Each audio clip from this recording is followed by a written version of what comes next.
Hello everybody, welcome back to the channel. My name is Dave and today we're doing something a little bit different. We're actually going to an open day at Coast Valley Tractors, which is down at Ourimbah, which is about an hour north of Sydney on the Central Coast. And we're here to look at tractors and small farm equipment with the strict instruction from the wife that we can look only but don't buy anything. Right, let's have a look at this TYM tractor. This is a T265. And this is one that I almost bought a couple of years ago. I was looking at TYM tractors and this really stuck in my mind as being a good tractor. So let's have a look at a couple of the things that impressed me on it. One of the things was the low sloping front on this, which I really liked. So when you look at it sort of side on, the front dips down quite a lot, which means that it makes great visibility when you're up here looking down at the bucket. So that's certainly great, because a lot of the tractors have quite a square type nose on them and it makes it harder to actually look down on the front of the tractor. Quite a big bucket, and these TYM tractors actually come standard with a 4-in-1 system, which if you buy a lot of other branded tractors, it may come with a general purpose bucket and then you have to option it up and pay extra for a 4-in-1, but these come standard with a 4-in-1 bucket. Also has the Euro hitch, I think it is. Quick system to detach implements and buckets, so that's a strong feature for this.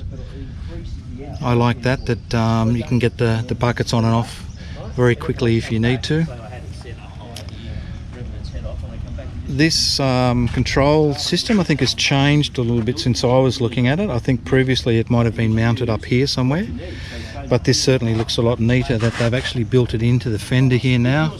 Got the third function button on the bottom of the lever here now, which is quite good, and even has a diagram on the top here of the functions of your 4-in-1 bucket as well, which is good.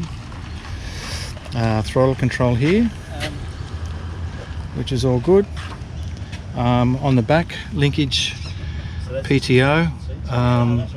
Again, this is a different configuration for the arms and the adjusters. So you've got the arms down on the back here. And they compare this tractor, well, on the front they've actually got a comparison table of what they think the equivalent is, and they match it against a Coyote 2610, a 1025 John Deere and a 2680 Kubota. I think it looks physically a bit bigger than a 1025 John Deere. It's not probably quite as big as a 2 Series tractor. It's probably the frame's a little bit smaller, but it's still a very good size. And the pricing was really competitive as well. I think value for money, I think they were great tractors. The other thing on these which I like is that on the back they come pre-configured with hydraulic remotes as standard, so that's brilliant. I know on John Deere, for example, if you wanted to put that on, that's something like a $1,200 add-on to have those rear remotes put in, so that comes standard on the TYMs. Not sure if the steering wheel is tiltable or whether it's fixed. Controls over here for the PTO, so it's got mid and rear and mid PTO, so obviously you can run a mower deck under here if you wanted to run a mower deck. It's HST, so it's hydrostatic pedals, which are all pretty familiar to us. It's got the breakout plugs here if you ever wanted to take the loader off, make it easier. Just notice down here, I don't know whether this would actually get damaged at all, but this is your exchange thing, and these two pipes here are probably the pipes that run to the rear remotes, and whether that's in a position to get damaged or not, I don't know. The seating position was good. Again, it's just got a traditional spring under the seat, so it might be a bit bouncy.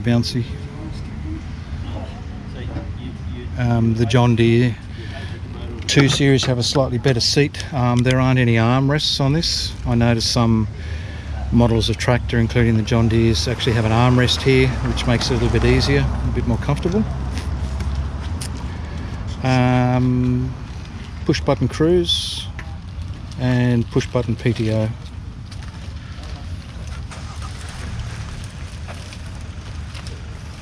So not bad actually.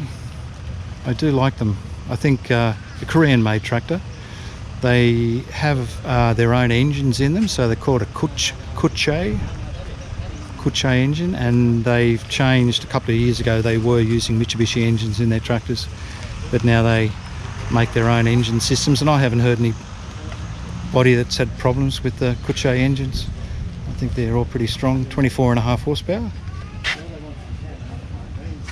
You can get this one in the cab. Yeah, very nice. Okay, we're looking at the Landini tractor. This is a very low profile tractor. I'm guessing this is for use in orchards. The model of this one is a 9010-5 IS. It's got big wide tyres there for low impact on the ground. It's very low in height compared to a normal tractor. You can see that it's a lot lower, so I'm guessing that's so they can get under the trees in orchards. The engine's behind the operator, so the operator platform is here. Yeah, the controls there, and the seat under the plastic, and the engine's at the back. So sort of a unique system for adding attachments to it. So this is normally what you would see on the back of a 3-point linkage, but it's actually on the front of the tractor. Sort of a unique attachment system here, like a quick attach. I think it's probably their own system. Nice Italian tractor. One next to it's a bigger one, a Landini Discovery 75. So that's a bigger tractor. And I actually noticed when I was looking at this earlier that it's an Italian made tractor, but the engine, don't know if you can see down in there. The engine's actually made in India. It's got the same quick attach system on the front. You can see with these similar type of design here, sort of like an inverted system of a skid steer. Let's see what the specs say for the tractor. So it's a 4-cylinder, synchro mesh gearbox.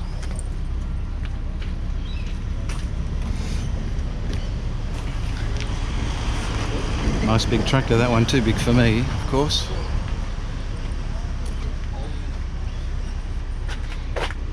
Nice quick disconnect system on there.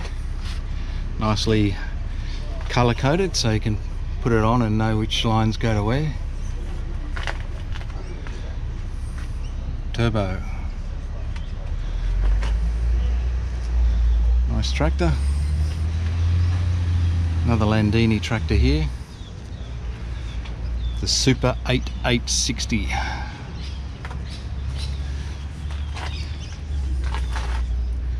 Four-wheel drive, obviously.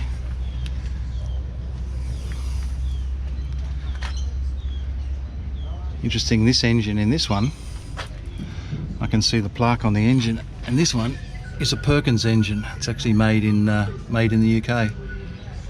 So that's interesting, isn't it? There's a Perkins engines in this one and a Indian made engine in this one. Interesting thing looking on the back of these tractors is this is a Landini tractor, and it's got the traditional type of plugs here with the quick disconnect on the hydraulics. But the next model over here, you can see something a little bit different. It's got this type of setup here. So different sort of protective caps on the hydraulic joins there. Haven't seen these ones before, but they look to be quite a good idea. So interesting here that it's got a main drawbar down the bottom, and then it's got a removable one that goes in at the back of the PTO here. You can see there's tractor pins and clips there, so this system will all come out, but it gives you a higher position to tow equipment if you've got something that needs a higher pin height.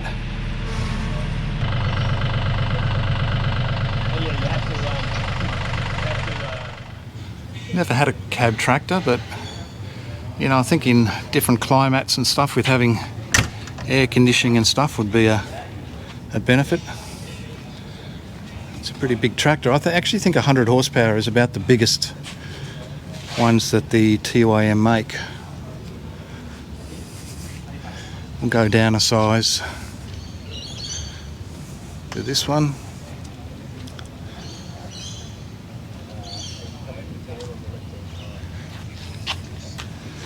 So this is interesting. It's called a Spider 2S GS slope mower.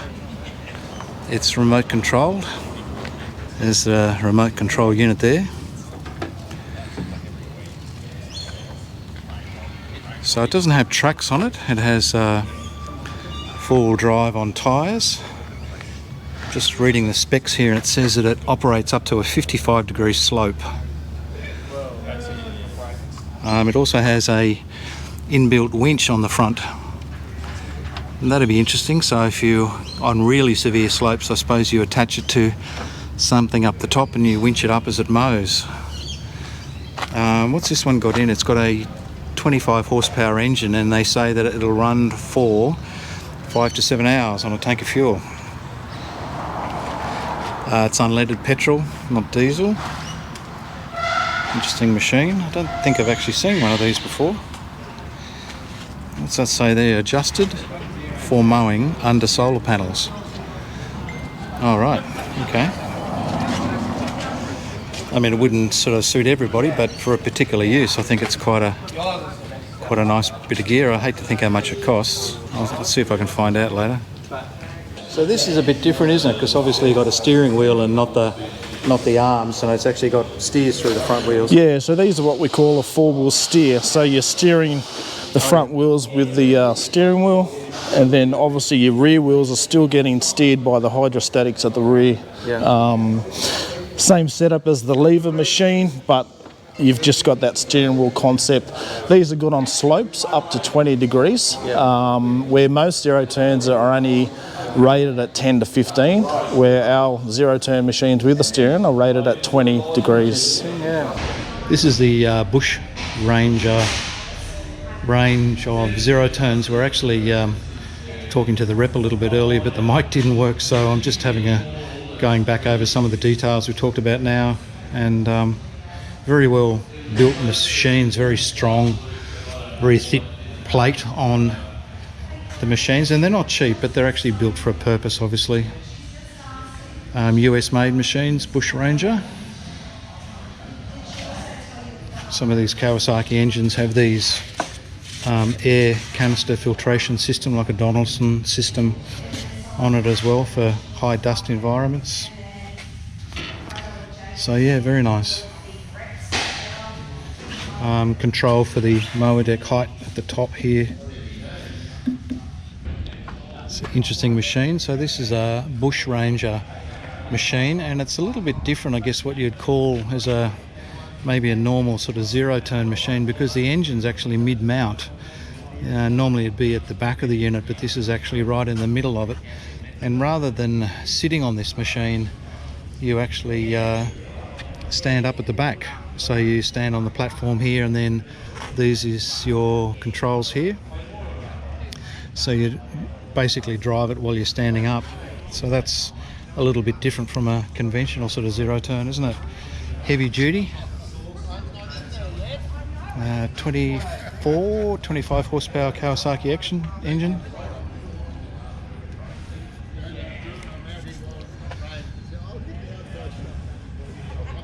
.5 horsepower engine.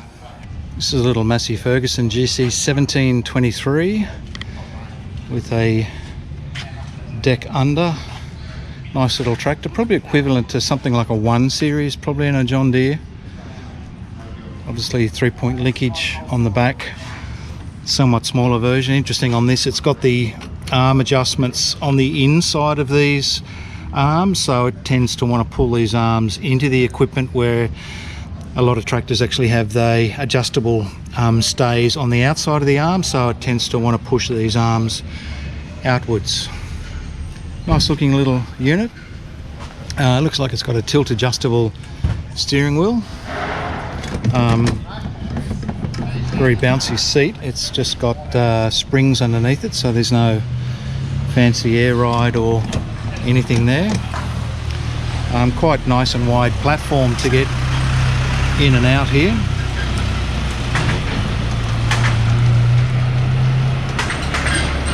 The adjustment for the controls here are nicely integrated into the fender now, so that all looks quite good. Controls here for the speed functions, fast and slow, and cutter height, I think. Yep, it's all good. So it's already comes with the remotes in the front here, which are already plumbed there. Obviously there's nothing on the front. There's nothing to say you can't put a loader system on the front if you wanted to, but those good big hydraulics there ready to go.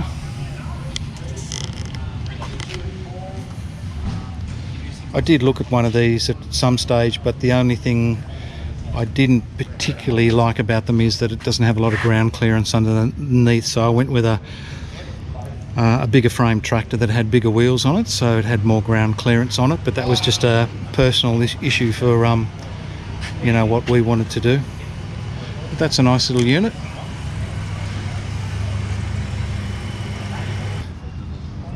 Italian made. This is interesting here. This is a vibration hour meter. There you go. It tells you how many hours it's done when it's running. Very good, strong looking machine, isn't it? It's 40 horsepower TYM with a huge big fill bin on the back. So that's attached on the 3-point linkage there. Goes onto the arm. You'd fit a lot of stuff in that, wouldn't you? But I guess it's got tops on it that come out, that swing out. But how do you get the material out of it? Because you can't really then tip the bucket. Can you or not? No, not really. So you can get stuff in there, but manually then probably you have to get it out. But anyway, it's all good. This is a Rover RZT S46. So this is a 46-inch cut machine with a steering wheel, stamped deck. It's got a Kohler engine on the back of it. They're okay.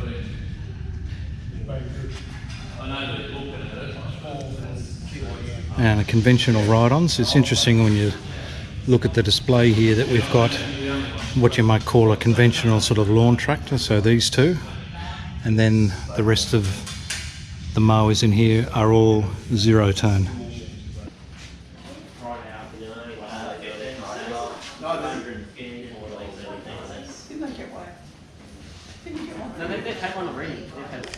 It's a nice little dump cart. You can sort of tow it on a drawbar, or you can push it on the handle.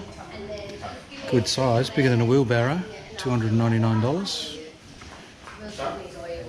If you pre-register for the open day, you get a nice little bag on arrival. So let's have a look at what's inside the mystery bag. A nice Massey Ferguson hat. So that'll go to you, Marty. I know you're a Massey Ferguson person. A Pro Cut cap. They're nice caps, aren't they? What else we got in here? Have a couple of brochures on specials for Coast Valley tractors.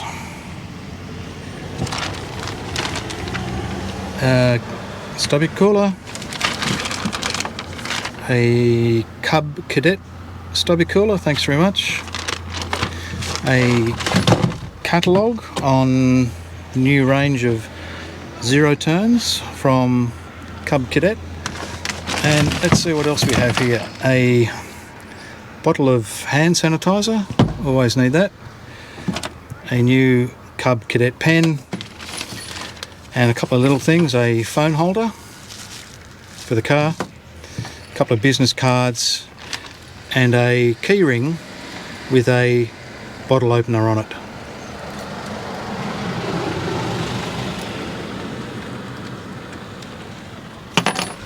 Oh, hi sweetheart, how are you? Listen, I'm just down at this tractor open day, and I've just found a great deal, and I'm just wondering if it'd be alright No. So is that like a definite no, or just a no? Okay. Okay. Yep. Okay.